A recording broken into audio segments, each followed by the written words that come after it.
नमस्कार बंधुरा आज के आमी बाधाकपिर पकोड़ा करब।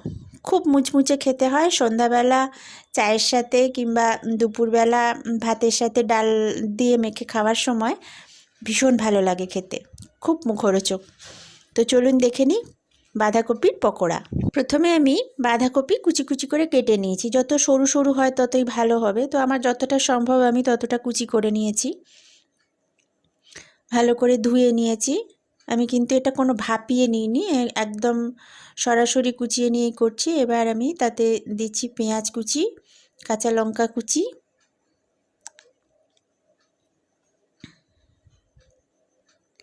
আর একটা ছোট আলু আমি সিদ্ধ করে নিয়েছিলাম, সেই আলুটা দিয়ে দিলাম। এবারে বেসন দিলাম।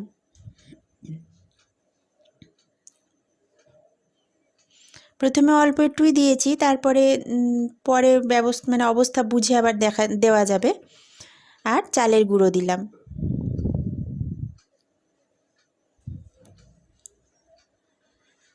একটু খাবার সোডা দিয়ে দিলাম। এটা না দিলেও অসুবিধে নেই, তবে দিলে বেশ মুচমুচে হয়। আর গোলমরিচের গুঁড়ো দিলাম। একটু কালো জিরে দিয়ে দিলাম, হলুদ দিলাম, আর আদা রসুন বাটা। আদা রসুন বাটা যদি না দিতে চান, না থাকে তো অসুবিধে নেই। আর যদি মনে করেন যে কুচিয়ে দেবেন তাও দিতে পারেন, দিলে স্বাদটা ভালো আসে। এই যা। আর ধনেপাতা কুচি দিলাম। স্বাদ মতো নুন, একটু চিনি দিলাম। এবারে সমস্ত কিছু ভালো করে মেখে মিশিয়ে নিতে হবে। অল্প অল্প জল দিয়ে একটু মিশিয়ে নিতে হবে।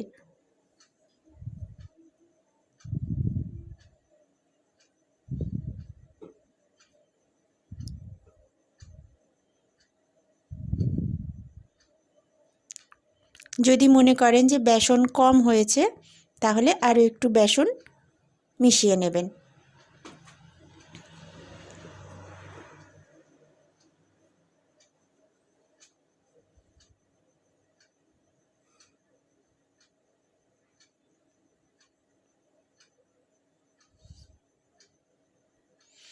সব কিছু ভালো করে মেখে নিয়েছি।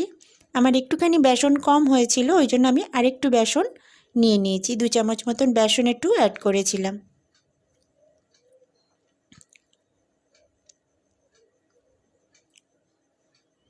একটু বেসনটা বেশি দিলে বাঁধাকপিগুলো টাইট থাকে, এই আর কি। দেখুন মাখা হয়ে গেছে। এবার আমি ভাজবো। কড়া গরম করেছি, কড়া বেশ গরম হবে, তারপরে সাদা তেল দিয়ে দেবো।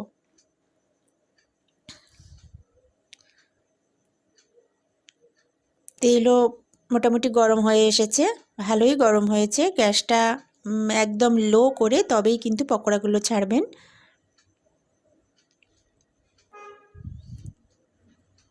এবার পকোড়াগুলো ছেড়ে দিচ্ছি। আঁচটা কিন্তু লোতেই রয়েছে। বেশি হাই ফ্লেমে ভাজলে তখন ওপর থেকে পুড়ে যাবে, ভেতরটা ঠিক ভালো মতন ভাজা হবে না। তাই লো ফ্লেমেই এটা করতে হবে। লো থেকে মাঝারির মধ্যেই রাখতে হবে এটা।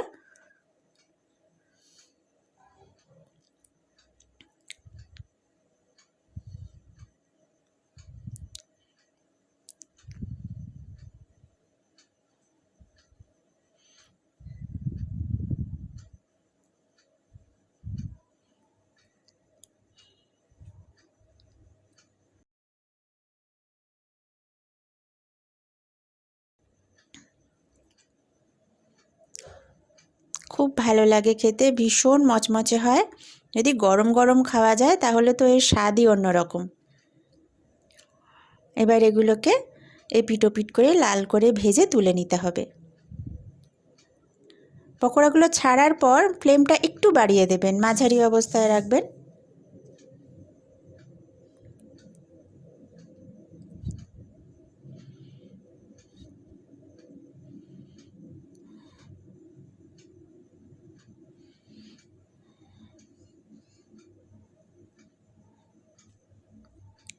দেখুন বেশ লাল লাল হয়ে এসেছে। এভাবে দু পিঠ বেশ লাল করে ভেজে নিলে একদম তৈরি হয়ে যাবে বাঁধাকপির পকোড়া। আপনারা যদি মনে করেন এটা একদম ডুবো তেলে ভাজবেন তাও ভাজতে পারেন, অসুবিধে নেই। দেখুন একদম লাল হয়ে এসেছে, ভীষণ সুন্দর খেতে হয়। একবার বানিয়ে খেয়ে দেখুন, আশা করি নিশ্চয়ই ভালো লাগবে। আমি এবার এগুলো তুলে নিচ্ছি।